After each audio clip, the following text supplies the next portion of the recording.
I pledge allegiance to the flag of the United States of America and to the republic for which it stands, one nation, under God, indivisible, with liberty and justice for all. Thank you. All right, just for the record, the town manager, Michael Units, is not here tonight, so we hope he's doing well. And we can get right to the schedule and begin with the highway department. Keith?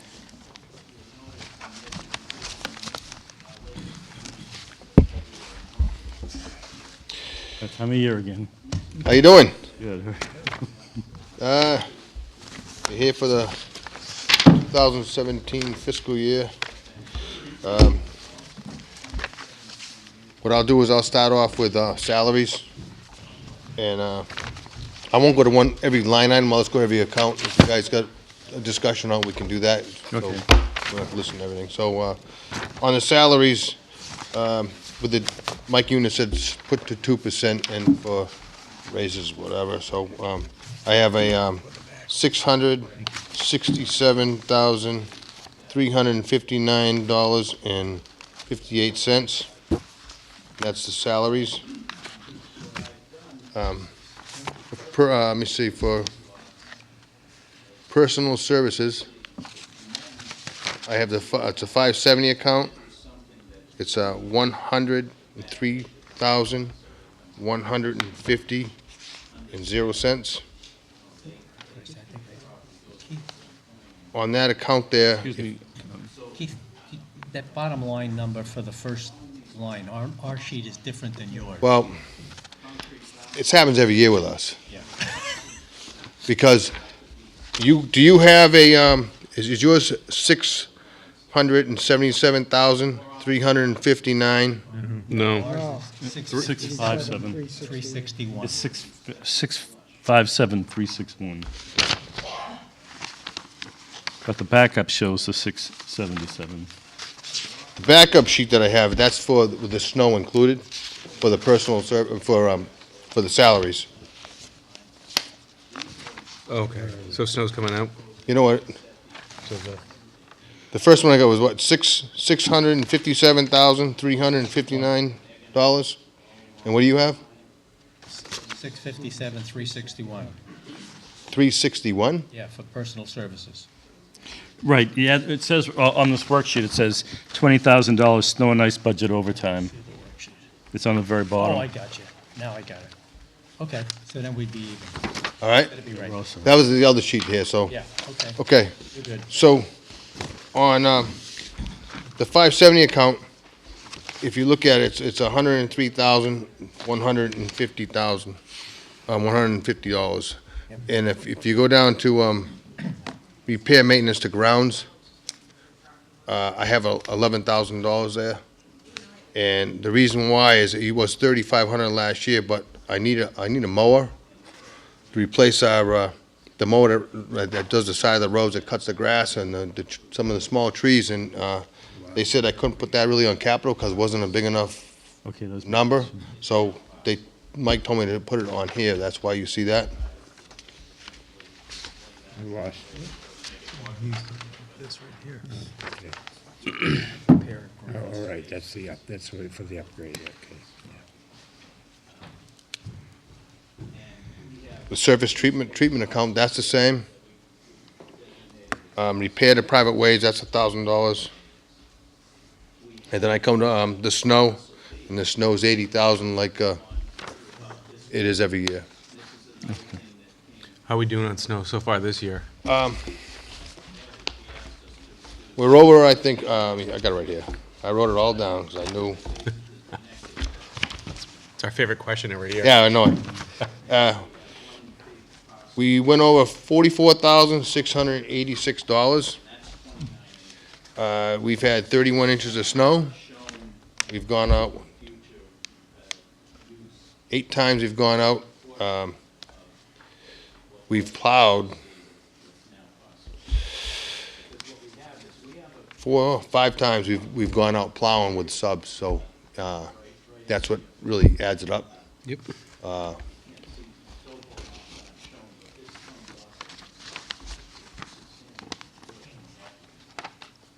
On road materials, I'm over $20,000 for salt and buying liquid.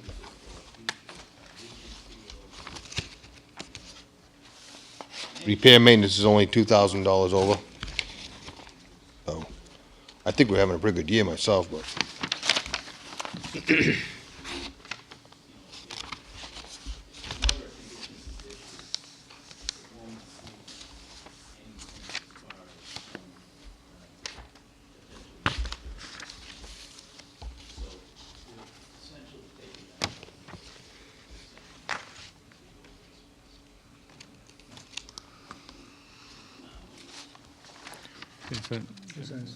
How are you doing with your trucks this year, Chief? Trucks?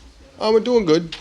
I'm trying to get one truck right now to replace the 2000, but, yeah, actually, it's been very well. A good season. Everything's been basically just for repairs, just basic repairs when you're plowing snow, springs and, it's been good. Any further questions?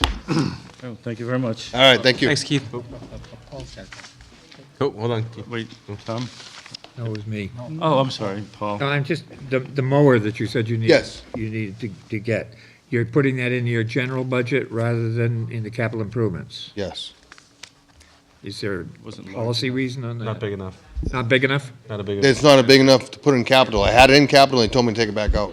So I'm trying it this way now. Gotcha. Okay. Thanks. Thank you. Thanks. Thanks, Keith. All right, next, we have the communications.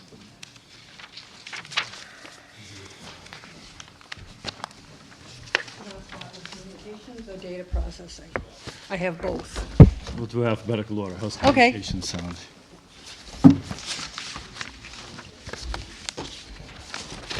Here someplace.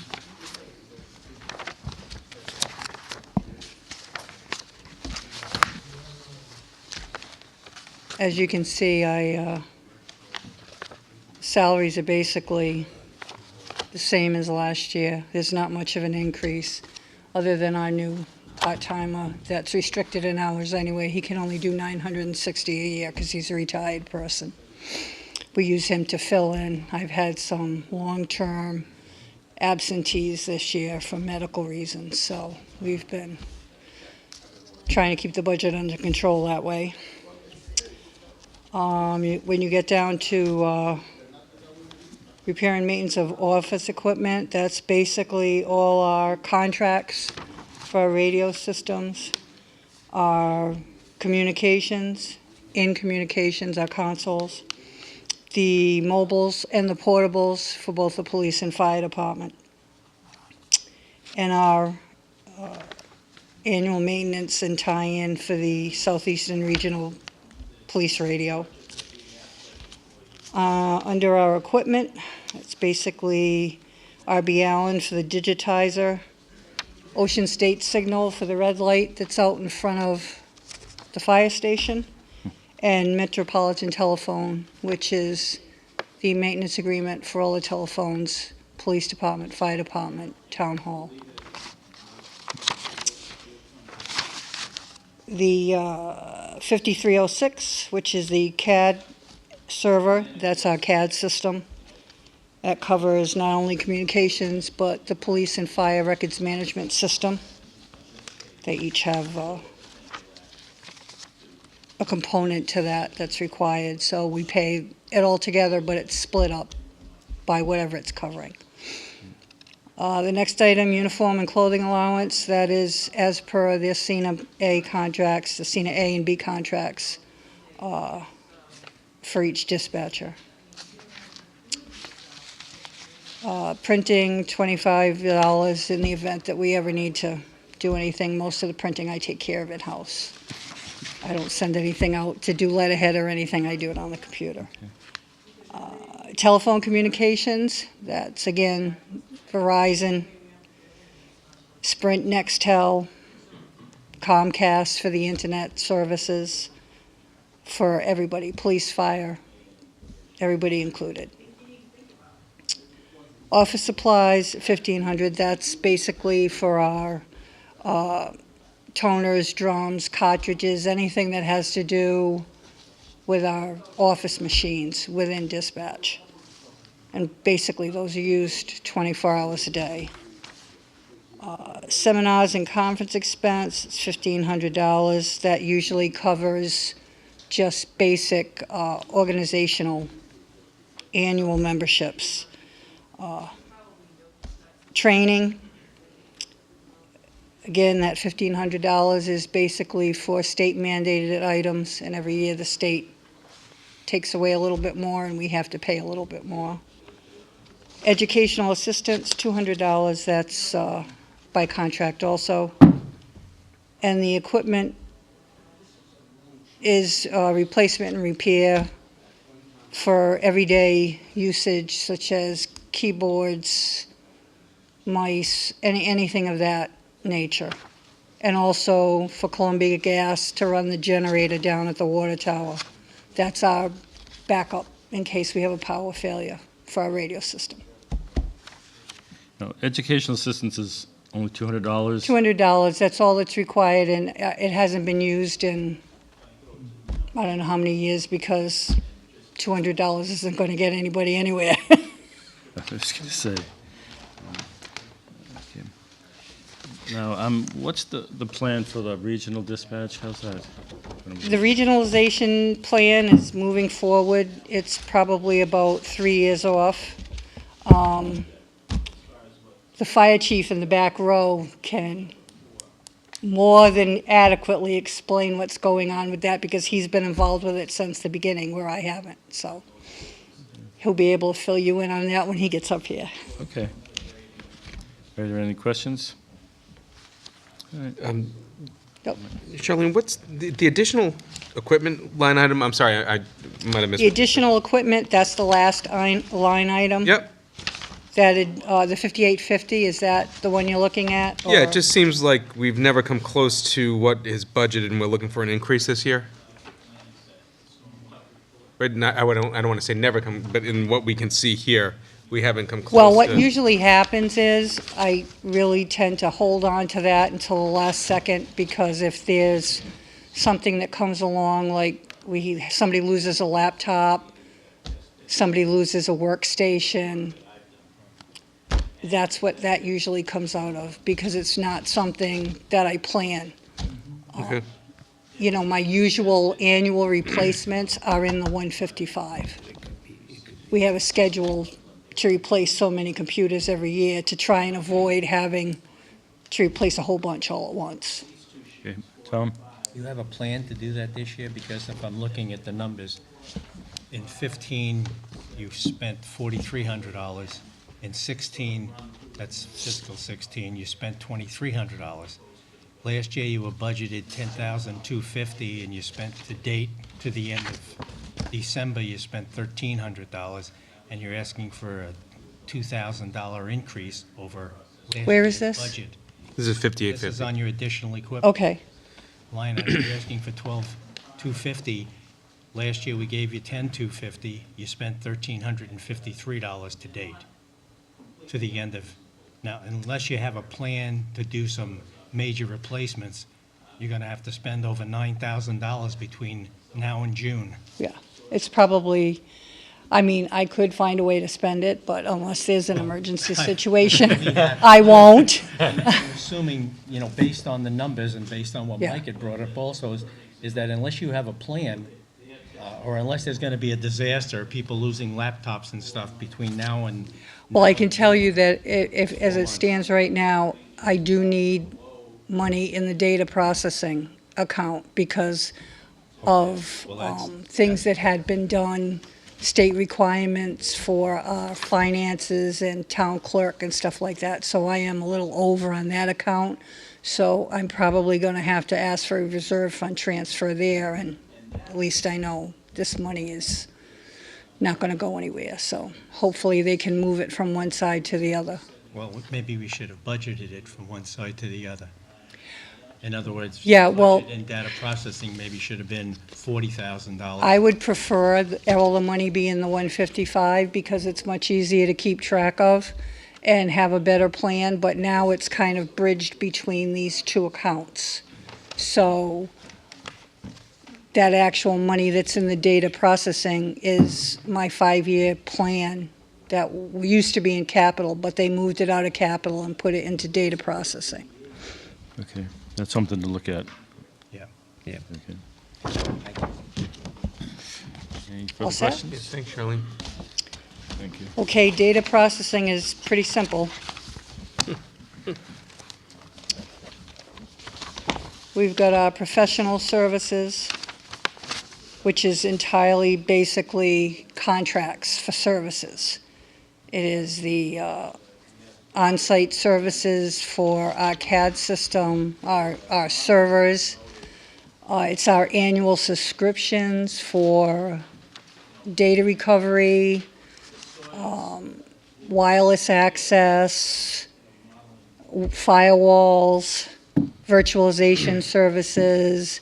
It also includes all the Zobrio, which is Data National Services for the town hall department, such as accounting, and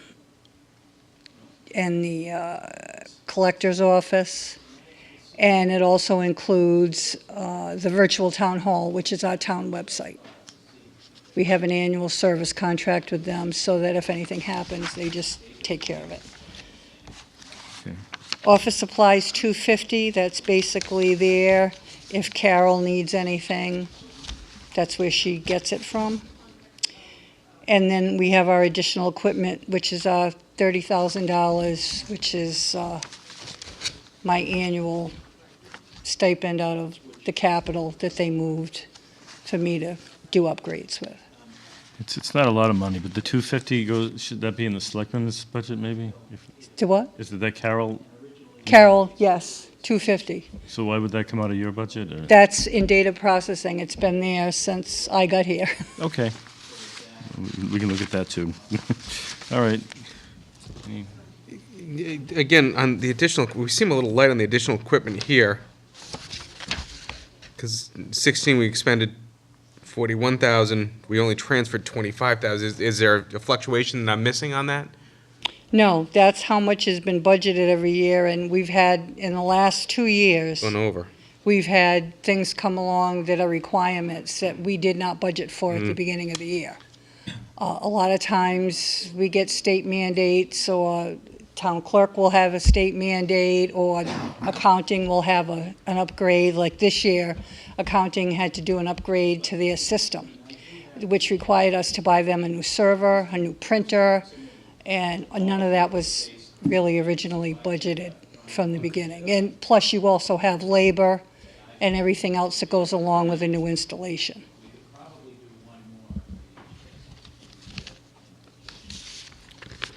Any further questions? Okay, thank you. That's it. That's it. Thank you very much. Thank you. Don't forget to ask the chief about regionalization. I was just going to do that right now, Chief. You can work it into your regular presentation. I'm not sure what you're talking about, to be honest with you, but.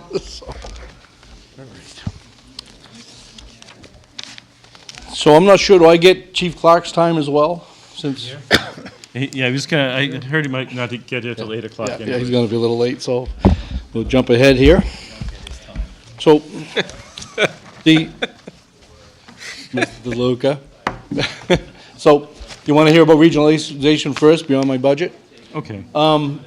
We're at a point now where the 4 towns have agreed in principle to move forward with it and have signed a memorandum of understanding, which allows us to start applying for some grants in that direction.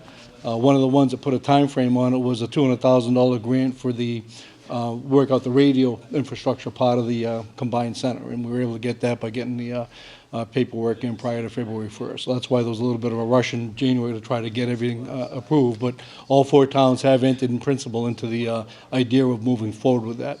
It's got about a 3-year ETA to being done. Part of it's based on the Mansfield's new DPW and public safety building, which is being built and has to be built prior to us being able to occupy their old police station, which is where it's going to be. The 911, the fee that you pay on your cell phone bill, every month everybody pays I'm about $10 a month in fees on mine. I don't know, some of them split up, but a good part of that is for the 911. And that money is what's funding these regional centers. And it is a mandated line item that goes strictly for that, so they actually increased the available money from $8 million to $12 million this fiscal year to help support those recs. So they're really excited about trying to make the Mansfield Regional Center the gold standard, learning from the mistakes that have been made elsewhere. So we've put a lot of time into it. I've been 2 years into this myself, and I was the one who spilled the beans at one of your meetings initially, which I didn't think there was anything private about it, because we were excited about moving forward with this concept, and that's one of those truly adequate ways that you can regionalize without losing service and probably getting better service and better equipment, better everything. So I'm excited about it, and I hope I see it within my career going to fruition. So I know it's going, far out there, but would the savings be to Norton or something like that? So Norton had the biggest savings because we already have the police desk officer, correct? I mean, Mike was Correct, on the feasibility committee actually here and could probably talk about some of the behind-the-scenes stuff. But 400,000 estimated a year. Yeah, which, I mean, was substantially larger than the other 3 towns that were participating. For some reason, our expenses were, our continuing expenses were much lower than everyone else's. So I think, like you said, it's because we already have the desk. And the other thing we're looking at was we were using extremely conservative figures Yeah. for where the monies had come from. And when the 911 actually sat down and looked at our proposal, they were like, wait a minute, I don't see any 911 funding. And we didn't. And those savings are notwithstanding the fact that 911 kicks in a sizable chunk towards it. So it should be substantial. By far, one of the biggest savings right out of the gate is that our police, fire, repeaters, and infrastructure for our radio systems are way past their shelf life. I mean, 17 years, I think, on Norton's repeater systems, and they got a shelf life of 7 to 10. And the only reason we've been able to Band-Aid it together is the good relationship that Charlene has had with Cybercom, where they've actually taken other places that have upgraded and actually held on to the older units so they can bastardize them for the parts for us and stuff. So that's the only reason we're still up and running and stuff. So that's right out of the gate. It's about $1 million per town. That'll be for the infrastructure going right in for our own radios and stuff like that, which will be a huge immediately realized savings. The unit itself is designed to fit into the Mansfield Police Station with some expansion capabilities. It's got 8 workstations, 4 double workstations, the way it's set up. And like it says, I'm excited. They take care of all the retrofitting of the station. They won't pay to build a new facility, but they will pay all the repairs and upkeep and retrofitting of an old facility. So again, we're looking to go full steam ahead on it. We were able to get all 8 chiefs, the 4 fire chiefs and 4 police chiefs, to agree on policies. And again, it wasn't even worth moving forward if we couldn't get all of us to agree that, okay, something that I think is the best thing in Norton, Mansfield doesn't do right now, I've got to either convince them that it was a good idea that we should be doing it, or I have to yield that we're not. And all 8 chiefs have been able to come up with that one master guideline for police and fire to make it work. And again, that's one of the deal breakers in a lot of these other places. The other thing is all 4 towns are literally virtually identical, both in run demand. You know the Gillette Stadium's over in Foxborough, but they have a separate command post that's set up there. It doesn't go through 911. Same as we do at the TPC when we have the golf tournament. We have a separate on-site command post that doesn't go through 911. Same with Mansfield at the Xfinity Center. So again, that doesn't add to the 911 side of the equation and stuff. So I don't personally see anything on the negative side of it, and we've looked at it and we've played with it and done a lot of meetings and a lot of time on it. And again, we think that any issues that they've had previously, we're going to work out as we move forward, and that's one of the things that we're excited about, that we think we're going to try to do it right 100% right out of the gate. So Yeah, and I mean, and this seems like the way that the world is moving. So if we aren't, what's the expression that we kept saying? If we're you're not going to be on the bus and get run over by it, get run over by it. Yeah. So, And again, it worked out previously. The same 4 towns are in the sewer yeah. compact, which actually helped out that there is this basis already of a good working bond between the 4 communities. So I think that helped with the process.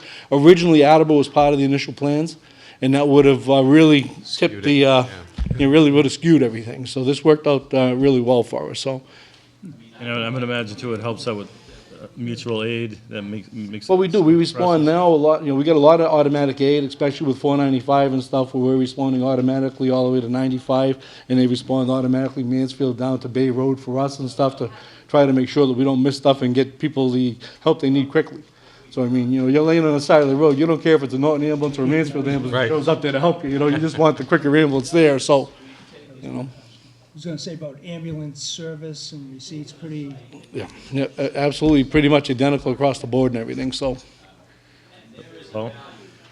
I think this sounds great, and I think it's sort of the way to go, but I must admit that sitting in the back of my head is a little skepticism, because the last regionalization plan we tried, Same thing. there were all these promises about how it was going to be so efficient and it was going to do this and do that, and it blew up. What was that, Paul? That was the Regionalization of the veterans the agency. the three. Oh, three sharing of the towns. veterans agents, Of sure, veterans, yes. sure. So, And so that keeps sticking back here, and so if I occasionally sound Oh, a little no. skeptical, it's just because of experience. no, and again, we've actually took time, we traveled, we went out to the South Shore Rec, which is one of the better set-up ones going on right now. That's Cohasset, Hingham, and 2 other communities. That's a nice four-town setup, and they're actually running out of things to try to get money from 911 to do. They've actually just linked up all their town buildings with fiber optics at 911's tally and stuff like that there. So they just keep going at it and stuff. So that's money that's going to be available for us because they're already outfitted out. So I'm hopeful, Paul, and we do have a good core group working on it. And I think the plan is a you good know, one, but you know. I had that reservation sticking in the back of my mind. And I don't disagree with you, but I think that there was a lot more prior planning that was involved I in this, think- so sounds I think like- it's hopefully going to go off with. The original concept of this started probably 8 years ago with a Serpent study that included us with, I think, it was New Bedford and Taunton, I think, plus 9 others. They split the county in half. And was gonna have it done that way, where you'd just be all saddled up. And that's what our concern is, that it's definitely heading in this direction.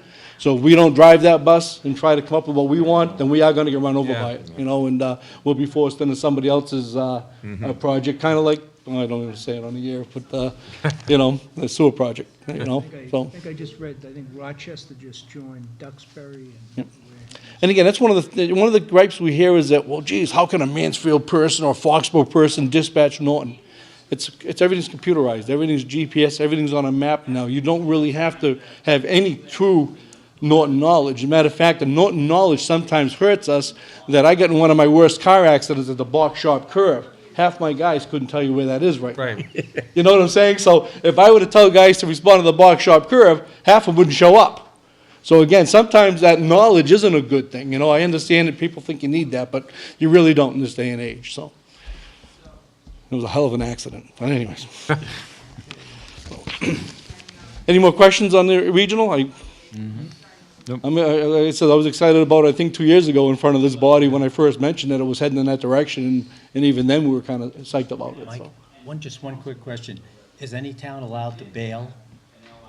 There is a time frame, though, correct, There is a Mike? You were timeframe. involved in that? Yeah, you have to give notice by, December, prior to the end of the calendar year, prior to the next But fiscal. once it kicks, I'm talking about once it's kicked off. So once it's in play, too, I believe they have a certain minimum number of years they have to stay in. Yeah, and then they can absolutely, kick. yep. Yep, so there's So- parameters, so it's. And then if another community wants to join, it takes the vote of the, Entire board. well, it would be Executive the committee. four town administrators, Yeah. I believe, are the ones that would make that decision to accept them in or not, because you want to make sure, again, that they're compatible and everything Right. else, so.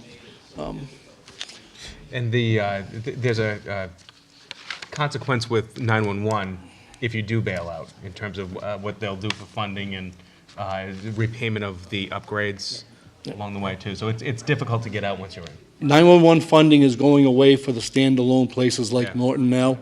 They're putting it all towards the regional, and again, so it's going to go down here and go up on the other side, so. And they're making a substantial payment to us for upgrades, and with the other 3 towns as well. So. Okay, fire department? Fire All department. right, start the clock. Who's got the clock? Mr. DeLuca? You? Got it. All right. Buzzer's off. So I'm going to quickly go through a little bit of a narrative, and then we can go back and pick apart any of the specifics that I talk about. So good evening, and thank you for allowing me a few minutes to present the highlights of the fire, emergency medical, and emergency management budget for fiscal year 2018. This budget is based on level service with the inclusion of a 2% salary increase for the year, and I've also included any contractual increases as well as steps per the various CBAs. This budget proposal also includes 2 new additional firefighter paramedics to be hired in January of 2018. In June of 2014, the Board of Selectmen approved a rate increase for our ambulance service fees with the intent of increasing staffing. For fiscal year 2014, we increased the amount transferred from the Ambulance Stabilization Fund to the General Fund from $400,000 to $500,000 to help pay for these salary increases associated with the hiring of these new firefighter paramedics. I would suggest that we again increase the amount transferred this year and go to $600,000 out of the ambulance fund to help towards those new firefighters. I've also included is the 5-year capital improvement budget. There are 4 items requested this year. The first item is to correct a mistake made last year on one of the capital items approved at the October town meeting. I had requested the purchase of a new dispatching software program called Red Alert. The Capital Improvement Subcommittee and the Finance Committee both received and approved the requested amount of $70,000, but the town meeting warrant had a previous version of the 5-year capital plan showing a 3-year lease purchase of mapping software at a cost of $17,500. I'm requesting the $55,000 to make up the difference, including an anticipated price increase for the product.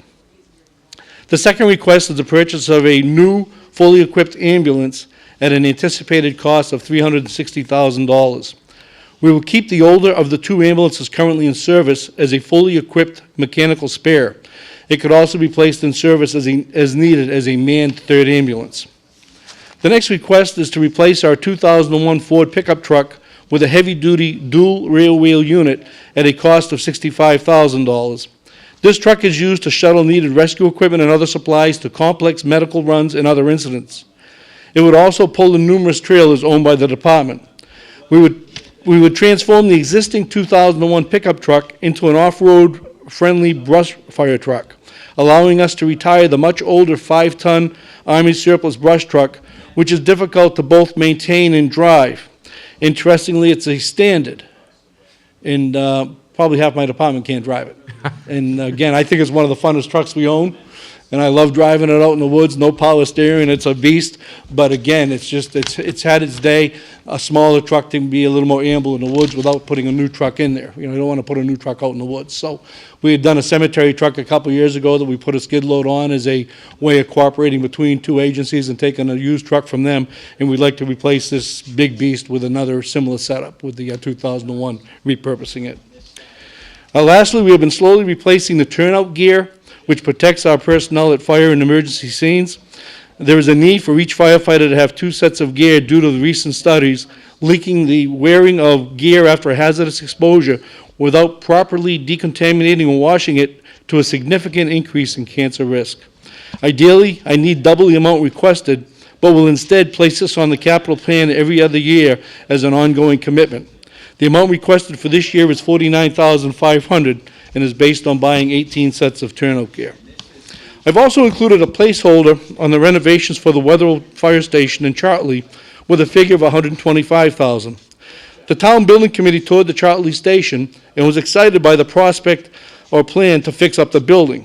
We will need to do some upgrades and renovations should we want to open the station in the near future. Our 3 priorities remain the same. The first is our ability to handle simultaneous calls. The second is decreasing our response times. The first 2 priorities are both mitigated in part by the third priority, which is increasing the staffing levels. Over the last few years, we have experienced an increase of multiple alarm fires and hazardous calls. In calendar year 2016, we experienced 6 building fires, 3 of which required mutual aid responses going to multiple alarms. We also responded to 2 chimney fires. We provided mutual aid station coverage to neighboring towns 19 times and responded mutual aid directly to incident fire scenes 5 times. We are seeing increased crashes on 495 and extreme weather in addition to our everyday work. This fiscal year, the Chartley Fire Station has been unmanned. Until we increase the staffing levels, it will remain unmanned except for during predicted severe weather. The amount of manpower currently available is better deployed out of our fire headquarters, which is centrally located.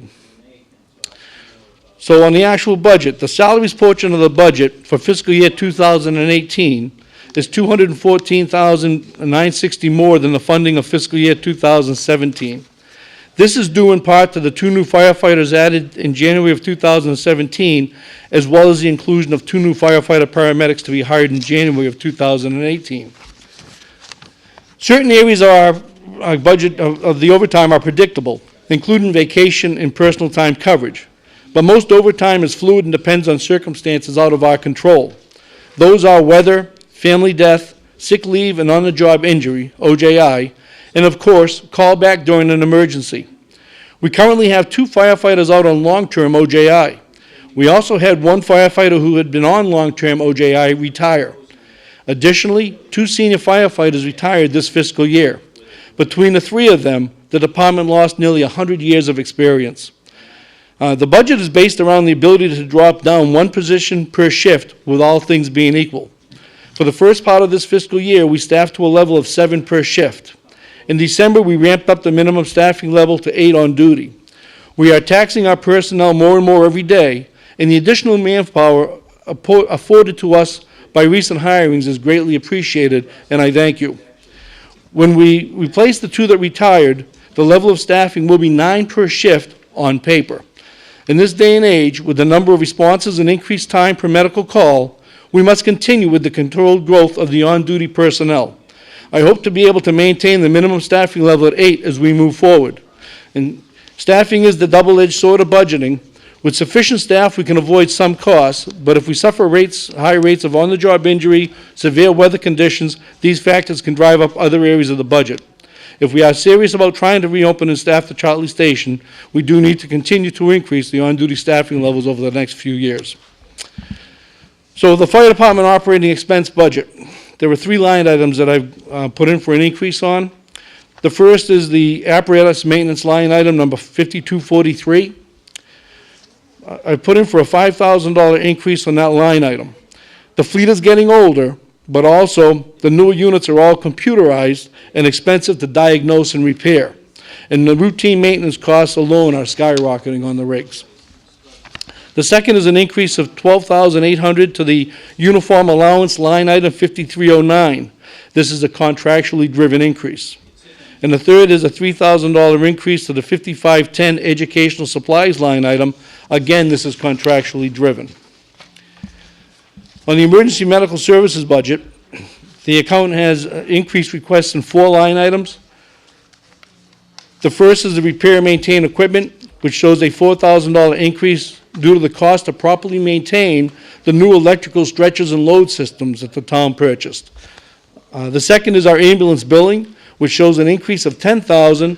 The billing company gets a percentage of the fees billed, and as such, due to fee increases, we need to increase this line item. The third is an increase of $1,000 in the repair and maintain vehicles line item. I have requested the purchase of a 3rd ambulance, which will allow us to keep 2 ambulances operating around the clock, but we'll need a modest increase in this line item to provide the routine maintenance of the new unit. And finally, telephone shows an increase of $500 due to an increased cost of cell phone service and equipment used in the ambulances. And again, in the past, $400,000 of ambulance receipts has been used to offset the general budget. In FY 214, we increased that to $500. I'm recommending we do increase that again this year to $600. Some of the remaining balance that's in the ambulance fund is used to buy the ambulances and related equipment, keeping them off the tax levy. For 2016, the ambulance receipts totaled $931,578. In the first half of 2017, $495,594 has been collected, and the available balance in the reserve fund as of December 31st is $1.3 million. And then finally, my emergency management spiel. It's the unsung heroes. They have a modest budget of $6,250, and I've asked for an increase of $1,000 to that line item this year. The Emergency Management Agency is a group of dedicated professional volunteers who work tirelessly and invest countless hours to make sure that when the you-know-what hits the fan, the town is ready and able to handle the fallout from whatever the incident brings. They have put together a sheltering plan that is second to none, being one of only a handful in the state that has been certified. Much of what they do involves applying for and receipt of grants. Most of the grants are reimbursement grants, meaning the funds are necessary to front the purchases. In fiscal year 2017, they received over 8,000 in federal grants. We now have, as a result of those grants, in the budget, a sheltering trailer fully stocked and ready for immediate deployment, be it locally or at a regional shelter.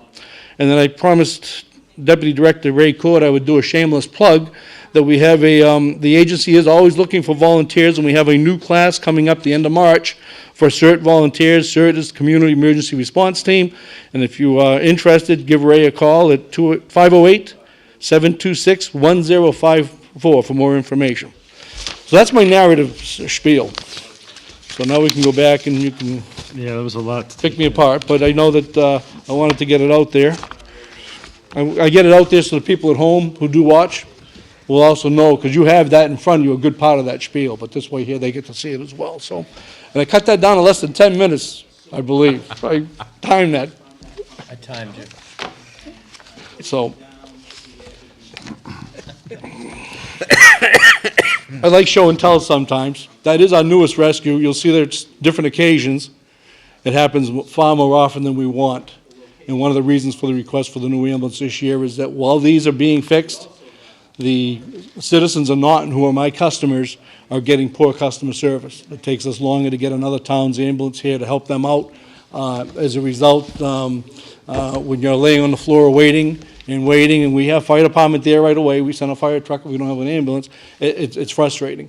We also lose the revenue from those calls that get ditched. And in the first half of this year, it was over 50,000 that we've lost out of the ambulance account to neighboring towns by not having a second ambulance in service. So the repairs, they're happening more often, and it just, to me, I want to have that second ambulance always on the road. So the third mechanical spare, which we tried to get away from previously, I think is the right road to go, and will pay dividends both in customer service and in the fund itself. So that was my spiel on that.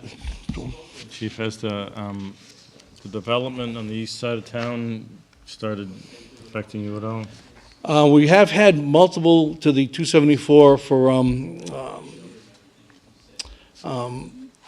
some specific items medically, and we're dealing with them. It is what it is, you know. They don't, that's a 40B project. It's going to affect the schools as well. It affects us for sure, you know, that many units being put in. But the buildings are very nicely built. They are built to the fire code. They are fully sprinkled and all that. They were very agreeable to some of the other amenities we were looking for. So the buildings themselves are safe. It's just the occupants. So having some repeat customers already. And while you're here, to jump ahead, there's also planned industrial development in the old Houghton's Farm. Yep. And what problems would you have to have addressed for that? So one of the things that we're in dire need of is actually warm housing space for vehicles. And so one of the things that we've been looking at, we got rid of the Winnicott Fire Station because it got mothballed and turned into a mold and the mildew issue. And that was very remote, being out on Bay Road. We're still looking at trying to come up with some kind of an East Norton building that could be opened up in a severe weather situation. That's one of the places that we worry about distances and stuff. And one of the things I was looking at is trying to look at something at the corner of Leonard Street, right across from Dunkin' Donuts, as being a nice place for a satellite station on that side of 495. It still is in my long-term capital plan to do something in East Norton, more so for heated storage and potentially being opened up during a severe weather event. But Well, sometimes developers might help in that area. Do you expect that? yeah, I'm not sure how much of the mitigation they would do towards that or not. I know that the property I'm talking about actually is tied in with one of the condo projects down there, and I think it would take some legislative maneuver to get that to work even. But I thought that that was one of the better spots potentially for it on that side. Ideally, we'd be perfect with 2 fully staffed satellite stations and no headquarters in the middle. But because we have such a dynamic right in the middle of town headquarters, it's very difficult to start trying to do satellite stations with manpower and stuff like that. So I would predict that Charlie will open up at some point in the near future, And then at some point, if we keep growing and keep developing that side of town, then you might find that you'd be able to deploy some of our existing staff to there. I'm not sure how much more the staff can grow, but for now, you know, the plans are to try to get to at least 10 on a shift. So, you know, and part of it is because of all the stuff going on with the calls.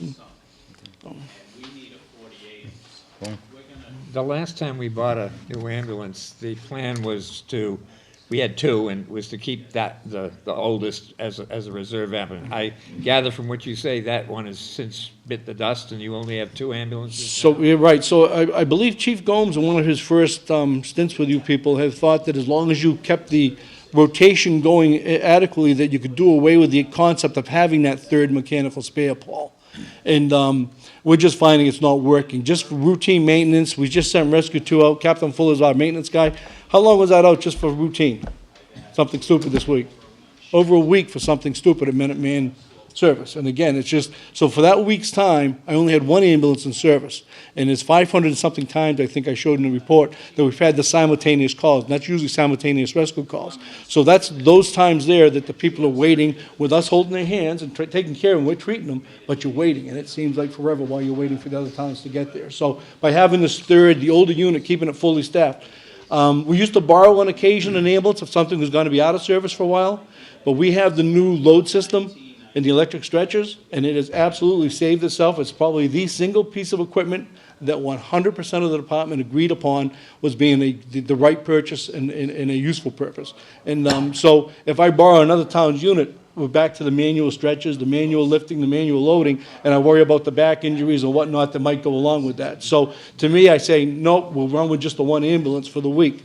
But again, it's at a detriment to our customers. So with this third, keeping the older one, and that's why the bill is so high, Paul, from what we normally buy for an ambulance, because we're buying that additional electric stretcher, load system and everything, the pads, paddles and everything.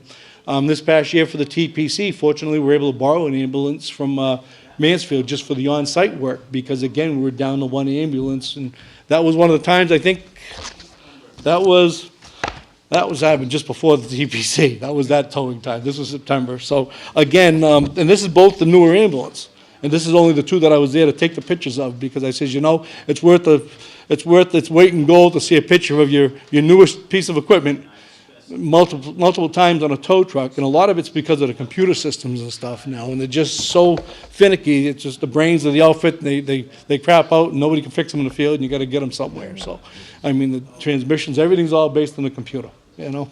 Just a quick question, on the Charlie station, do Yep. you know like the current cost now to keep the station to code? And Well, it's not the code. It's, we're keeping it heated. We're keeping it minimally heated so we don't have the problem we had with Station 4 where we get the mold and mildew. And we're keeping it above freezing so we can keep some of our rolling stock. Our reserve fire engine is in there. The boats off-season go in there and stuff like that there. But the building itself, it has no real true kitchen. It's got a stove up there, it's got a sink, and it's got a fridge, but there's no real cabinet or counter space. It's got a table that came out of one of our offices as a kitchen table. Is, you know, it really is that archaic up there. We did have to spend some money. We spent just under $10,000, I believe, 2 years ago to reseam the rubber roof because it was leaking, so we did put the effort into doing that. Because of that leak, we had some mold and mildew in one of the rooms by a chimney.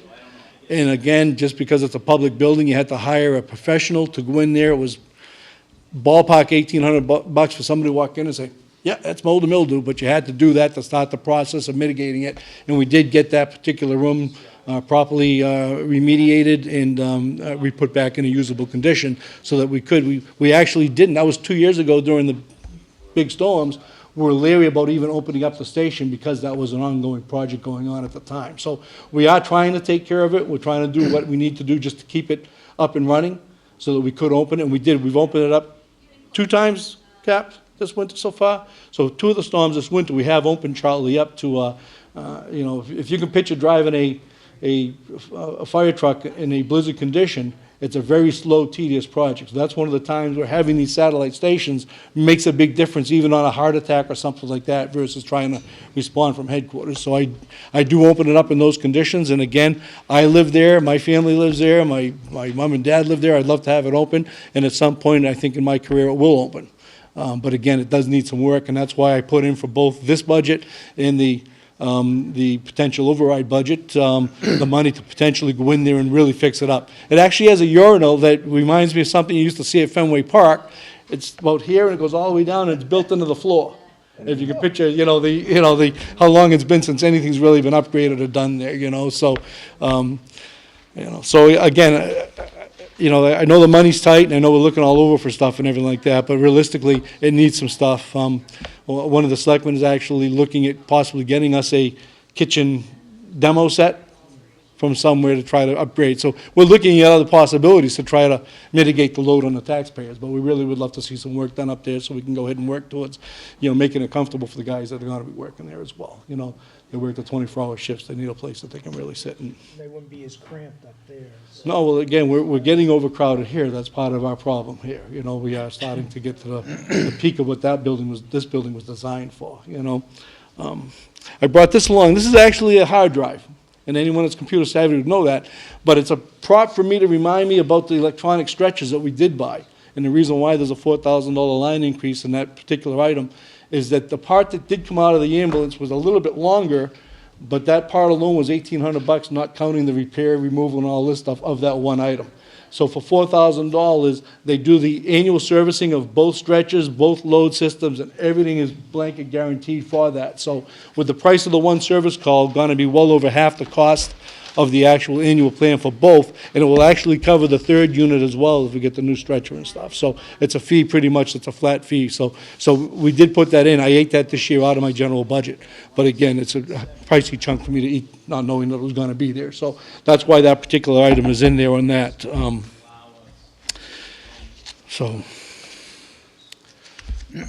question. How much is the dollar value for the 2 new firemen that you're adding into your? At the half year, it's just about $50,000, Tom. And I definitely get the impression from Mr. Units that will not happen at the May town meeting period. That we're looking at potentially, depending on how the budgets fall come October, that he'll look to try to potentially put that back in. But I did speak to him specifically about the desire to move forward. But it's in it now.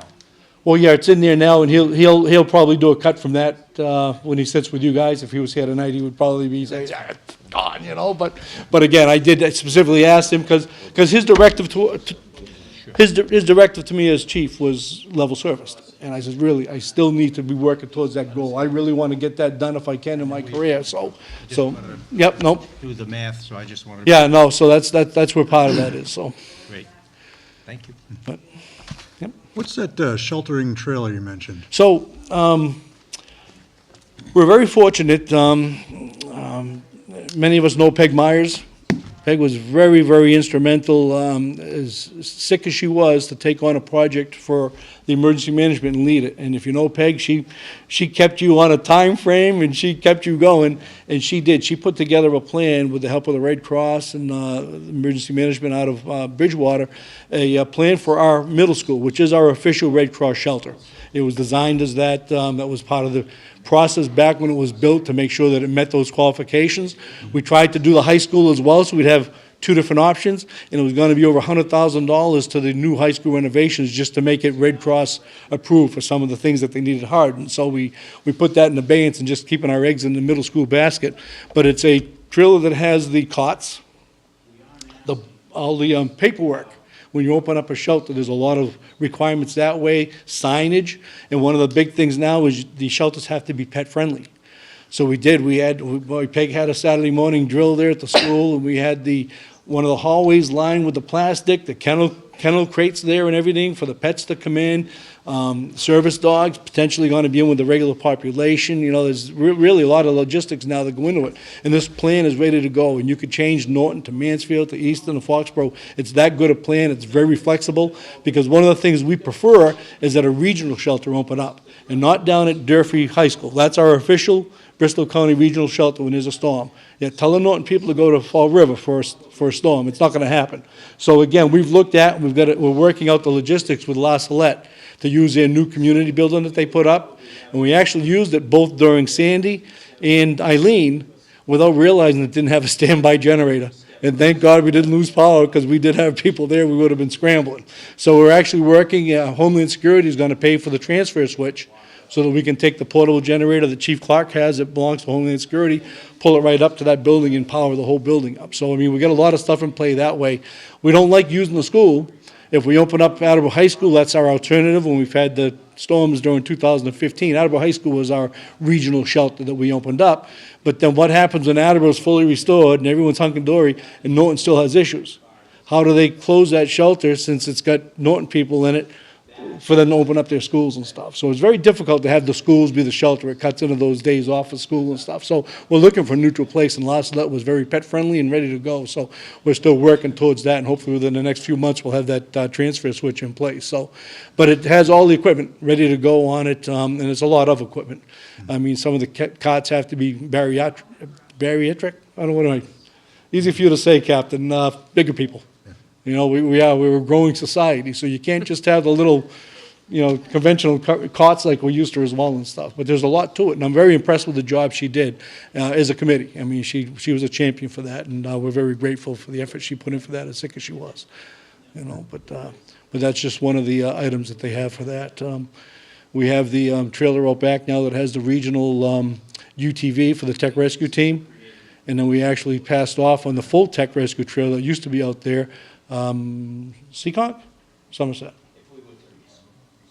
Freetown got it. So that they have the trailer, and what we did is we have our special hazards truck that has a good part of that equipment on it as well. So again, the regionalization of specialty items like that is what's coming down the pike. I'm not sure you'll see regionalized fire departments in my lifetime, but you will see those specialty services, which none of us can afford to front a whole county tech team.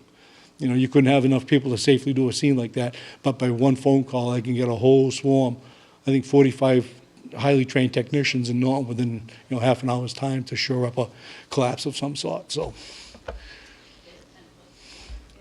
Any other questions? I could go on all night, Chief Clark's not here yet if you want, you know. I It's, was asked if you could fill in. yeah, you know, so. They stretch. Yeah, the Chief Clark wanted me to ask if he couldn't take 25% of his budget and maybe transfer it, maybe not, huh? You know, so. Actually, I just did the numbers, and he got 10% of yours. Oh, there you go, I appreciate that, you know, so. To make it even. Want to give it a little parity there. Yeah, I appreciate your time. Oh, thank you. Thanks, Chief. Thanks, Chief. Have a good Any problems, evening. don't be afraid to reach out. I don't know if you're still my official liaison or not, Paul. I have no idea either. Okay, well, if you are, give me a call. Take care, Chief. See you, Chief.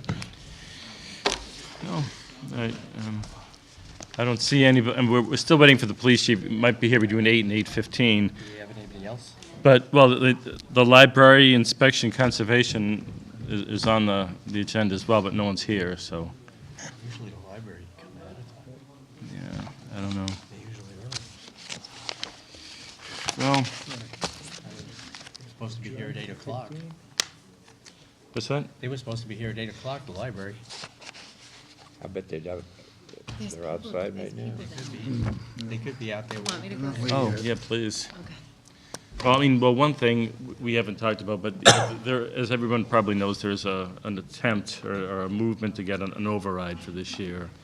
And just the way that would work is, for everyone who doesn't know, that what happens is two budgets are presented. There isn't an article on the warrant or anything like that. It's just that there'll be two budgets, and when we will make our recommendation on what budget, and then the town meeting will make their recommendation if it gets to the town meeting. So that's the process on that. Going to vote on the override before the meeting? I think there's going to be an election before. Election. There'll be an Election election first. first, Yeah, then the okay. meeting. So Yeah. I think it's April 20th. Because it would be a moot point to have it at the town meeting, because it'll be voted to go in, because they'll stack the thing, they'll say, go for the override, then we'll go to the ballot, and we'll be back to square one. Okay? So, Good I evening. think the plan. Good evening, putting the cart before the horse is always the smart. Library? library. Hi. Thank you for having us. I just have this one handout, which is an overview of fiscal year 2016, which will be in our annual report, which, What do they have, this minus that?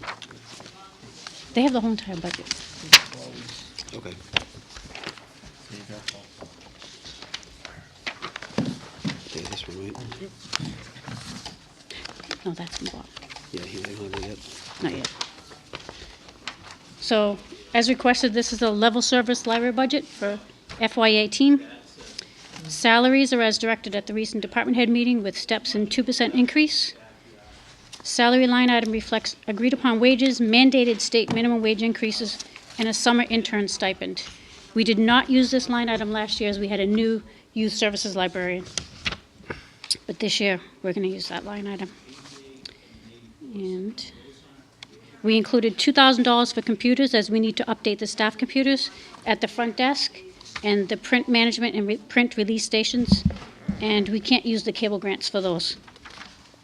No, I don't know how often you replace computers. Has that ever been put on the capital budget, or is it just? No, we've never put it on the capital budget. We get them from sales, our network. So they're under warranty for a few years, so we get them. They're already a little bit, maybe a couple of years old. And we have PC support, so we pay a little bit per computer to keep them updated so that we can use them as long as possible. So 7 years is kind of old for that, so. And we get really good deals from our network, too. The material line item, as you can see, is still underfunded, and we can find other resources to fill that. We have state aid. We have our Friends of the Library, which have funded, I think it was around $12,000 last year. And the Massachusetts Board of Library Commissioners requires a town of our size to spend 15% of its municipal appropriation on library materials. So technically, we're supposed to spend around $57,000. Nationally, for a population our size, the materials budget is over $100,000. So we're well under the budget nationally. And what would fall under materials?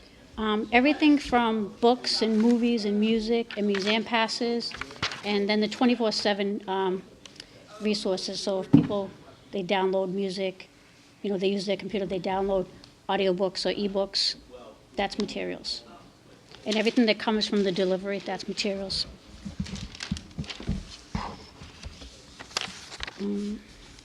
Now, just to continue with that, obviously there's a demand now. Has the lower funding of the materials translated into patrons not getting what they want?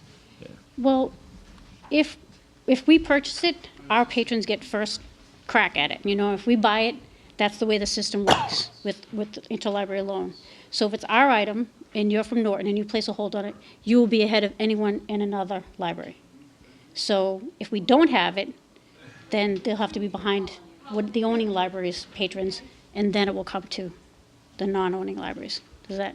Yeah, so the answer is yes. We don't have the full, excuse my voice, I got bronchitis, so I'm just trying to make it through the day. The answer is yes. If we'd had the $100,000, we'd be able to buy a lot more books to support the Norton people, but we're able to borrow from other libraries because we have we're certified. So we grab other books, but we're on the second tier and third tier. So eventually they'll get it, but not really when they want it. Correct. Not everything. We're trying to we keep on looking at our budget and we look at the needs, and we're trying to, for instance, buy more popular items and have the items that aren't in as great demand, they can put them on hold from another library. So that way we're meeting the most demand as quick as possible. Okay, thanks. We get reports of items that have the most holds. We can narrow it down to our patrons that are on hold for the most items. So we can do that for music, for downloadables, for movies, books, everything. So the network is a lifesaver, though. Yeah. So. And, sorry if you can see, our donations and the stuff that we're trying to raise is almost 10% of the budget that we have. So we're stretching that as far as we can. We're still trying to continue to promote donations and volunteer hours as much as we can. And we were able to reconfigure our public computers and add 2 additional computers to the public recently. So we've increased computer availability to over 500 hours a week. We added outlets and ports for patrons. So if you come into the library, the reference table has ports. You go and you just slide it, and it opens up, and there's outlets so you can charge, or you can sit there with your laptop and have it plugged in. And that's been a lifesaver. The increase for mobile print and network printing continues to increase, and demand for the 24/7 services. And the library, as a Meeting space is huge. Sometimes the community room is used 4 times in one day. So, we may have somebody planning a program, setting up a program, cleaning up after a program, setting up the room for someone else. So it looks like we have a lot of staff, but when you divide the space that we have and the staff that we have and our duties, because we do everything from the marketing to payroll to facilities management, everything. We do that all there. So, and not everyone is aware of that. They just think, I can call on someone. We actually had a meeting a couple of months ago, and people in the library, the people that work in the library are actually getting physically sick, like colds and flus and stuff like that, because they were working so hard. When they have a program, they have to set up all the chairs, all the tables, get everything ready. Sometimes you have 50, 60 kids come into the building at the same time. 50, 60 kids in the building with one parent. I can't tell you what that does to a bathroom with 3 toilets in it. But you can imagine the facility stuff that they have to do along with just watching the people. When she said that we had those tables put in with the outlets, we can't just have outlets put in on top of the table. We have little kids there. They all have to be the safety type. They have to be the OSHA regulated type, and they're not $10, they're $50. So We every also had to time have a wire drop down to have the power at that Right. section And of the you library. can't have wires just hanging around. It's a public facility. You have to be aware of all that stuff. We actually asked Lee, why don't you minimize or just try to reduce some of the programs that you do, because she wants to do so much. But it was actually overwhelming, the people that work in the library, because we could have a minimum amount of staff to do this. And facilities, when the kitchen overflows or when a bathroom overflows or when a kid makes a mess or something, they have to clean it up. This is stuff that we can't afford anyone else to do. I have to word my reports very delicately because they don't like to hear the details, but I'll just say a bodily fluid incident occurred. Enough said. No, what are the hours now of the library? I know they. We're open 6 days a week, 3 of them are evenings, and we're open Saturday. We're open 40 hours a week, which is the minimum that we can be open and be certified. So when we did the needs-based budget, it was open 50 hours, but that would be a 20% increase in hours, and obviously a substantial increase in the budget. So this is a level service, which is 40 hours. Well, I was going to ask about the walk-in traffic, but you're saying The traffic, you can see right here, we have a people counter. Staff uses the rear entrance, the public uses the front entrance, and we had 73,068 visitors last year. Adam coming in and going out? No, we divide it. That would be nice. No, we divide it. And I don't know if I know you somehow know out-of-town users and those that are in town. We do have some people out of town who use the library. People like coming. It's a very welcoming and friendly place. But we have over 10,000 library card holders, Norton residents. So that's a pretty high percentage. You have to be 5 years old to get a library card. So it's only older kids and adults. No, we get a lot of under 5s. We have a lot of babies and toddlers in the library. They just can't have a card. They have to be able to read, too. Well, they don't have to. No, they love. We have baby programs, and it's lifelong education. It really is. My daughter came up from Taunton all the time with their small book. I remember Phineas and Cyrus. And Cyrus. Yeah. See, I remember. I was children's librarian for a long time. I was just saying, maybe some people don't, the sales network, if you could just kind of briefly give an overview of that and how. Sure. In the state, they have different regions have networks, and sales doesn't mean anything. It's not an acronym, but there are about 70 libraries, and maybe 30 of them are public libraries. So it is everything from Easton, south down to Somerset is all part of that sales network. So when you have your sales library card, your library card from Norton, when you place something on hold, if we don't have it, it will go, someone else in the sales network will fill it. And then if they can't fill it, then it goes outside of the network. It will go to Boston or Canada, wherever. That all is part of the state agreements too. So you can use any library in sales. Anyone can walk in the door, even like a decertified. When we were decertified, you could go in that library and use it. You just couldn't borrow. we're certified, they can go in any library, and they can borrow from any library. So we have a lot of museum passes that our friends fund. If there's something that we don't have, sometimes other libraries have it because they have more use, like maybe the Museum of Fine Arts. We dropped it, we didn't have enough use. It was maybe $750 a year. We couldn't afford it. You can use your card to borrow it from another library. So that's some of the resource sharing. Just a follow-up question. Does the library have a relationship with the college? We do. We actually have a pretty good relationship. I have right now 5 Wheaton students that work for us, work study. And we had a meeting with the Wallace Library director and assistant, and we were talking about ways we can increase cooperation. And they were surprised at the number of Wheaton students that had library cards. So we have a lot of people that use the library. So. And you can see that 1,383 volunteer hours. I think a good portion of that are Wheaton. No, No, that I'm is sorry. not, that is not including That Wheaton doesn't include the students. Wheaton It is students. not including the Friends volunteer hours, and it's not including the Board of Trustees. So we have a lot more, I just didn't track them, so we'll have to do that a different way next year.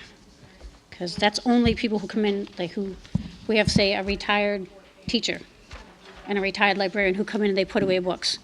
We have one page who works 9 hours a week, paid page. Everything else is volunteers. And 90,293 items were borrowed.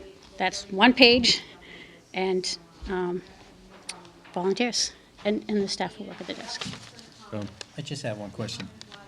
You're asking for approximately a $12,000 increase, yet your salaries increased by 4.5%, or $15,000. The math somehow doesn't make it.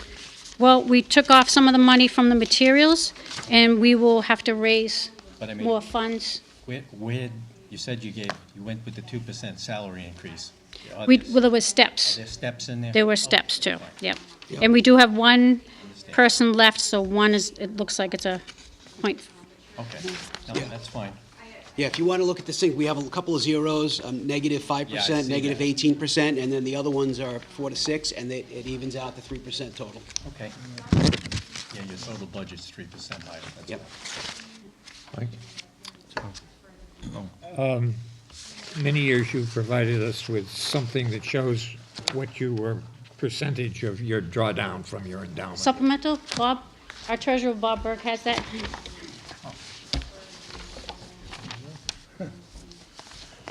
Hey, Paul, did you mean how much we draw out each year from the, Well, what your plan is for next year oh, for the particularly. supplemental part? Yeah, Sure. what your plan is, and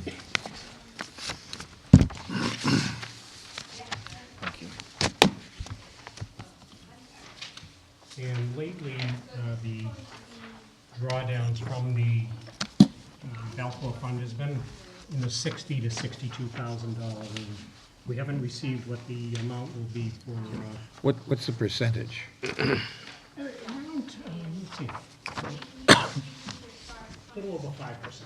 Oh, all right, that's, in this day and age, that's very good. Of the value of, as of December 31st? The value as of December 31st? No, that's what it's based on, something like that? Yes. Yes. And the value was a little, about 1.3 million as of December 31st. And to give you some more background on the building, which is totally the responsibility of the library, our HVA system has gone past the Band-Aid stage.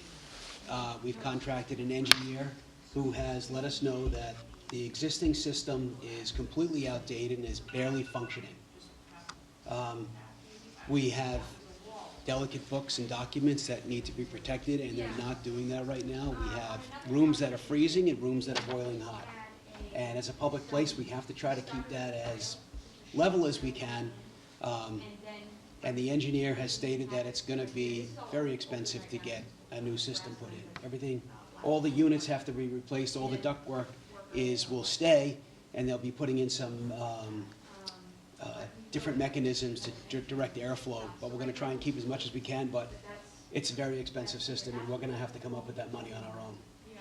And we don't know exactly where we're gonna get that money from yet, but We did a Facebook fundraiser on Giving Tuesday, right after Thanksgiving, and we got Do you remember how much it was? Like 13? About About 13,000? 1,300. Oh, 1,300, sorry, So we have a 1,300. ways to go. Yeah, and we're also looking at, we're working on a grant right now. Do you So. have any ballpark what you think it might cost? Around $200,000 to $300,000. Wow. Yeah, it's a scary thought. I think there's some rebates too you can get now, I think this year. That's where we're trying to get. They just It, started. the system that we have is from. It's almost I don't 30 know, years old. It's almost 30 years old. So, or like even the system that we have is a hot water system that feeds hot water to an air handler. The 3 boilers in there are so outdated, you can't get parts for them anymore. So everything has to be redone. We're trying our best to minimize that. The engineer knows this. He knows what situation we're in. So we're trying to get it down to the 200 range, but even 200 is going to cut it close. Have you had multiple like offers? Or? We've had several engineers come in and give us some estimates, and we picked the one who came up with the lowest ballpark for an engineering fee. We follow all the rules, you know, we talk to James, talk to Mike. Yep. And the engineer came up with, a few scenarios and then talked to some builders and said, which one is the best one you think that would fit for us with the cost that we can do? So they're coming up with a design now to be the low end of just getting us, into a new system that would work. But you'll obviously have to borrow for that. You're not Oh, gonna yeah. put 200K. Yeah, we don't have that money. Well, we are working on a grant too, so you never know. I know there's I'm an some optimist. 0% financing out there now for the utilities and Mass Save for commercial. Right, but even if we have 0%, if we borrow yeah. $250,000, we don't have a monthly payment to make that. So the grant, it's from the Balfour Fund. We're trying. We don't even know if we can get it. It's just a shot in the dark. But it does include the HVAC system, updatings, the parking lot. Where they park in the back right now, you can't walk in there at night without tripping because it's so uneven and, it's old. We did So- just replace some of the lights out there though, so it's a little safer. It's a little safe. We're getting lights, things that burned out, we're getting We changed we to replaced, LEDs yeah, when we replaced some of the can. lights and back to LED, so Yeah. it's a little bit safer leaving. 'Cause sometimes I leave at 9 or 10 at night and there's nobody there. Maybe the electric company, I know this building, they did the updated electrical system with the new lights. We got proposed by the electric company, and they wanted like $60,000 from us to update the lights, which were updated like 6 years ago. Yeah. So the return on investment would be like 15 years. It wasn't worth us looking at it. We did replace the LED lights in the community room. That's where we get the most use and people really appreciate the lights in there. So, Any more questions? All right, well, thank you very much. thank you for your time. Again, we don't envy you.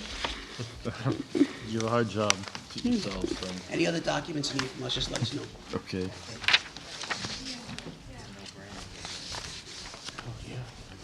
Compared to some of All right, Chief Clark?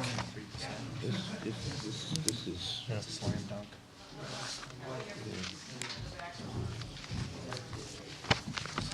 You obviously don't have the inspection department. You don't. Chief? With the police. Now, let's see. Good evening. That's worth 10%. Sorry I'm a little late. Well, My daughter had a basketball game at the high school, and shame on me that I come after the fire department and the library, so there's just crumbs left. Did she win? No, they lost. It was their first tournament game since 1999. I know. Yeah, so, Well, first, I guess congratulations, you got awarded for one of the safest towns in Massachusetts. yeah. Yeah, we've been in the running for the last couple of years, so it's nice. So there's nothing crazy about this budget. There is a request for one new position. It would be a detective position that would assist with detective on-call, the workload, and assist primarily with license to carries, to license to carry firearms and firearms licensing. Just a little background about it. Recently, we were audited by the state, and I'm not going to take any pride in this, but we were probably one of the worst in the state for firearms licensing. And what I mean by that is when people come into our station to get firearms licensing, the turnaround time for them to get the licensing was one of the worst in the state. And there's a couple reasons for it. One is the state backlog. Everybody knows that after Newtown, Connecticut, in the political environment, a lot more people started to come in for license to carries. And we only have one person that's doing it compared to 2 to 3 that other communities use to do the license to carries. So it's something that's my biggest complaint that I get, the phone calls I get from people, you know, asking where the license is and this and that. It's not something that I have a lieutenant doing it, but I haven't taken anybody off of a shift to do it because that's going to create an overtime issue and take somebody off the road. So we've had one person doing it, and I think this would be beneficial to have a second person doing it. So this year's budget is just a 2% increase. No contracts have been settled. They're in the very, very preliminary. I think they've had like one meeting maybe. So there's nothing settled on contracts, but per the town manager's request is a 2% increase across the board.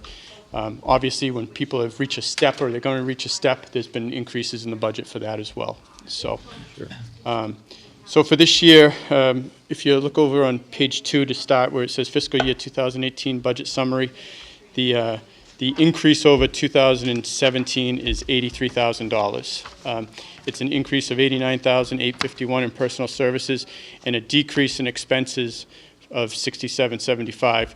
The basis of that decrease is last year we did a one-time interface between our computer-aided dispatch records management system and our live scan fingerprint machine, and that's basically what the difference was. It's only a one-time thing, so that's why you see the decrease there. Over on page 3 is the start of the explanation of the budget.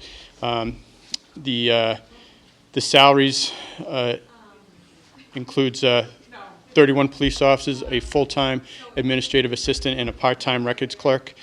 There is money, as you know, we started a school resource officer full-time program and shared it with the schools, 75-25. And the school share of this is 62,814 and some change. And basically, they take it out of a Schedule 19. So on the end of the budget on a Schedule 19, they'll have that amount. So the increase over last year is $131,001. We did add 2 new positions over the past year. We have 2 people that are in the academy. They actually started today. They were appointed a week or so ago. So is my salary, which is an increase of $22.60, which is just the 2%, which I mentioned. As far as the overtime, there is a reduction in overtime, and the reduction is primarily because of the 2 new positions we've added. And the reduction is $43,310. So the request is $414. If we didn't add these positions, our overtime would be well in excess of $500,000. So, you know, our staffing has always been low. We've maintained 3 officers on the road, and to do that at our current staffing level, it requires more overtime. So, there's really no increase in the rest of the line items. There's no increase in longevity pay, shift pay, fringe benefits, incentive pay, injury and vacancy. We've been pretty lucky in the last year. We haven't had much for injury and vacancy fill. We've been pretty healthy. There's no increase in the special police or the matron fund. The explanation of expenses is the repair, maintain equipment. We've level funded at $9,000. The repair, maintain vehicles, that's been level funded at $23,000. I will tell you that I expect to go over that amount this year, and our current balance in that account is only $4,700 to get us through to the end of the year. The primary reason I see is that there was no vehicles funded at the Springtown meeting last year. So, for example, since there was no vehicles funded last year, one of the vehicles that we were looking to get a new one of was our Expedition. In November, our Expedition engine blew, and we made the decision, instead of paying $10,000 for an engine, we just auctioned it off, because that was the next car to be replaced. So in October at the Fall Town meeting, when we received funding for 3 new cruisers. We ordered them right away, and at this date, we still do not have them delivered. So, you know, there's about a 5 to 6 months turnaround time by the time we order them to the time we get them. So this is one of those areas that we'll spend good money after bad if we don't keep up with the constant, the 2 to 3 cruises a year. So the uniform clothing, there's just an increase of $700, basically due to the new offices that we have. There's no increase in professional services, no increase in the department telephones. The contracted services is a decrease of $2,000, and that is primarily, again, from the fingerprint interface that we had from last year. There was some changes in the contracted services. We got rid of a couple, and we did get that new live scan device that's at the bottom. The contracted vendor is Safran. There is a maintenance fee with that. The office supplies, there's no increase. There's no increase in outside services, and there's actually a decrease in educational supplies, primarily because there's a lot more online materials that we don't have to buy anymore. As far as the ammunition, I'm asking for a $1,000 increase. We've spent $10,400 this year.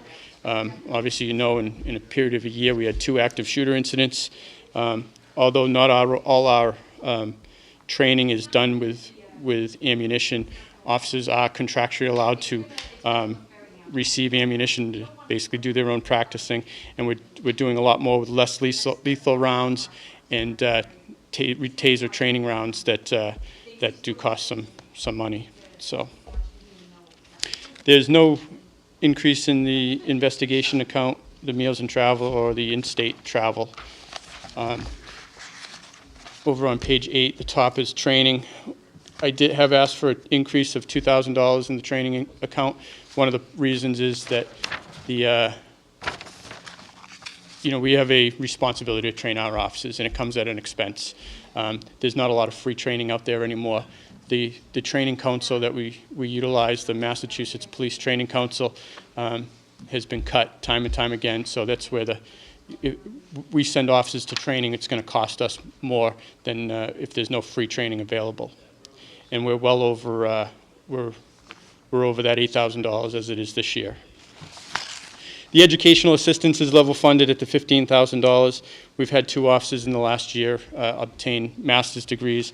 1 is continuing, so I think that'll be a good amount in that account.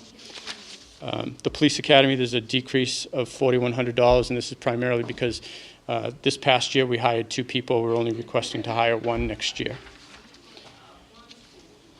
The dues and professional organizations is a $250 increase, and this is primarily from the Metropolitan Law Enforcement Council. The dues is expected to increase from $3,500 to $3,750. They're the group that we use. We've used them a few times if we have a barricaded situation. We had the 2 active shooter incidents. They've come out. When Lieutenant Jones passed away, they assisted with his funeral, getting us from Attleboro to the Cape, and also with the funeral arrangements that were going around at the funeral home. The equipment account, there's no increase. That's kind of the end of the explanation. From there, the next page is the breakdown of everybody's basic pay, how it pans out, has everybody listed. The next page, it's not titled, but it's the personal benefits. It has all the officers listed with vacation, longevity, clothing, education, and other stipends that they receive. And then the next document is the fiscal year 2018 budget. That's everything put together, and you get to see what's been expended over the last couple of years. Chief, on the contracted services, in your narrative, you said that you've requested a $2,000 reduction, but on the budget sheet, it shows a $6,000 reduction.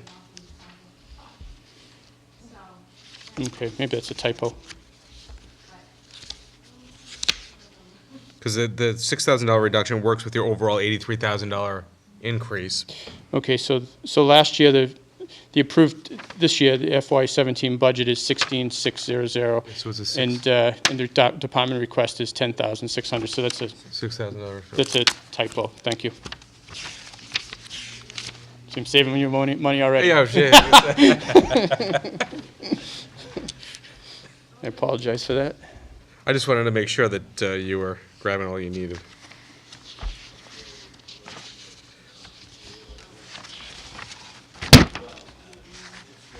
I'm not sure what else is included, if there's anything else included in your packets. If you give the town manager a letter just about the budget process and a couple other things. A 5-year plan. This is just a front of a 5-year plan, but it discusses, when I put a 5-year plan together in 2014, it does discuss that adding that new detective position, and we're at the end of the 5-year plan now. And then there is a letter from our 2 lieutenants discussing about what that, how that position will pan out.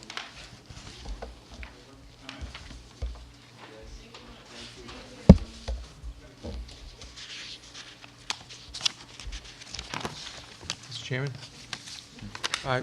Chief Schleicher had mentioned and made some comments about the regional 911. I don't know if you had anything that you wanted to share on it. I mean, he went into a pretty good level of detail, but I don't know if you had any thoughts that you wanted to share on that as well. No, I mean, I'm for it. I wrote a letter of support for it. I think it's the time to look at it. It's not the first time regionalization has come up, and I haven't been for it in the past, just the way it's been set up by the study. I thought there was a flawed study.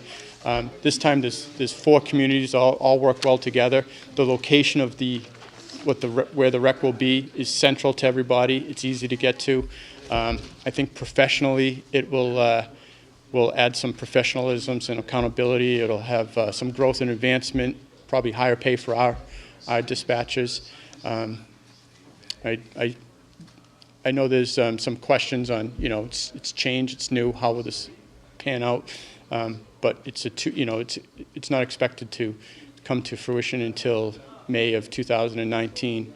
So I think there's a lot of time to work a lot of things out. From the capital end of things, our radios are at the end of the lifespan. They're about 7 years over.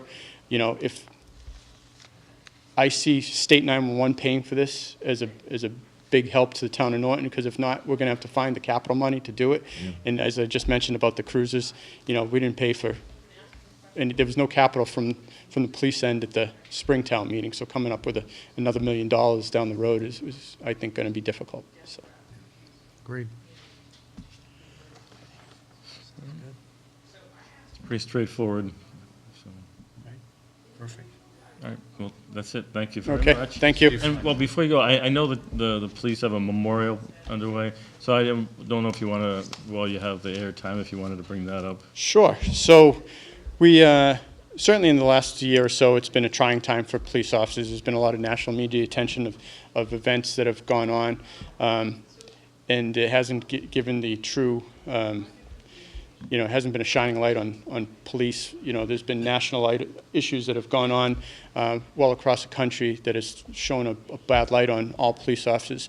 And certainly when the Dallas officers were killed, and then the officers in Baton Rouge, we thought it was time to erect a memorial on the grounds of the station that the public could go to. It would be a place for us to pay homage. We can lay a wreath. A public gathering point. So we formulated a committee. We have a diagram of what it's going to, what our proposed memorial will look like, and we're moving forward with a planning process to do that. So it's I'm sure, as Tom being down at the VFW will tell you, it's a big undertaking. Circle of Flags. Where would that be located? It'll be right in front of the police station. So actually, if you look at the police station now, the front of it, you'll see basically a little, it looks like a box, about a six foot box, and that's where we're gonna erect it. So right there, it'll be handicapped accessible. So if you're walking into the police station, you'll go past the door, kind of up the hill, and then there'll be a walkway with pavers to it. So, but it's quite a big undertaking. We're doing some fundraising for it now. So. And if anybody wants to donate, how would they do that? So They can donate to the Norton Police Association. Right now, we have 3 sponsor zones, platinum, anybody that donates $1,000 or more, gold, $500 or more, and silver is $250. And those people that donate those amounts would be a plaque at the police station with their name or their company name on them. So, but it'll be to the Norton Police Station. They're also doing a fundraiser at Jake and Joe's on Thursday, March 23rd, where the 20% of people's bill will go to the memorial. It's Thursday, March 23rd at Jake and Joe's. Great. Good luck. All right, thank you very much. Thanks, Chief. Thank you. All right, hi. Okay, Jennifer, you're next. There's no one behind you. There's nobody there. Hello. Hello. Hey. So the budget is just level service budget. There's nothing increased year after year. We don't increase anything. We just do the 2% personnel increase that we were directed to do. So we're waiting to hear from Power Corporation about finishing some design work this year before the next fiscal year, so we can go out to bid and do the work at the upstream wall to Chartley Pond. We've been having some budget issues with the consultant, going over budget, and we're holding them to the not to exceed contracts, so it's been a little slow to get the design work for this portion. Otherwise, not everything is exactly the same. We don't really change anything from year to year.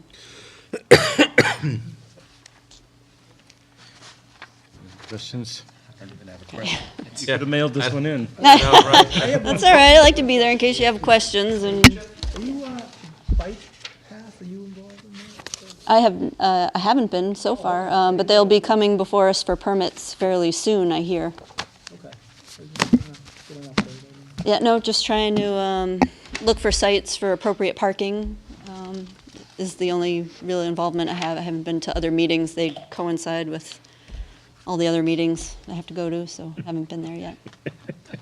Yeah. Okay. Thank you. Okay, thank you. very much. Thanks, Jen. And no one from the inspection department I see is here, so, Their budget's basically the same. yeah. They don't have any increases anyplace. It's just, It's just the 2%. 2% contractual. and even the total budget is not Everything. even at 2%. Yeah, the total budget isn't even 2% overall. So, Can't argue with that. All right. Well, I guess that would be it for tonight. There's no minutes to review right now, but we have the agenda for Wednesday.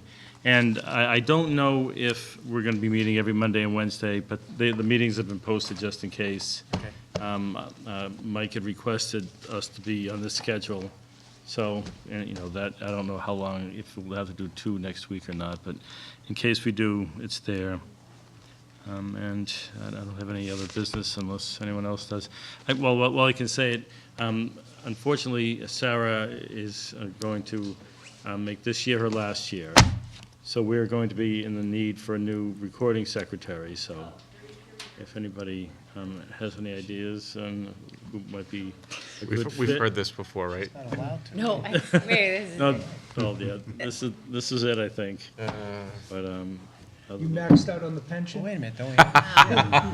I think it's been 10 years. Did we? Wow. It's been a Been 10 long years? time. It's been a long Ellie time. was a Longer than baby. we've ever had a secretary before. Yes. Yeah, she Red was line. like an infant when I started. Ellie was, and she's 10. But isn't that in violation of her contract? I don't know, I don't think we pay her, you don't submit the. I know, I can't get it in. Well, that's all. Working for free. Call the meeting's adjourned. Second? I'll make a motion Oh, yeah, Yeah, a second. to adjourn the meeting.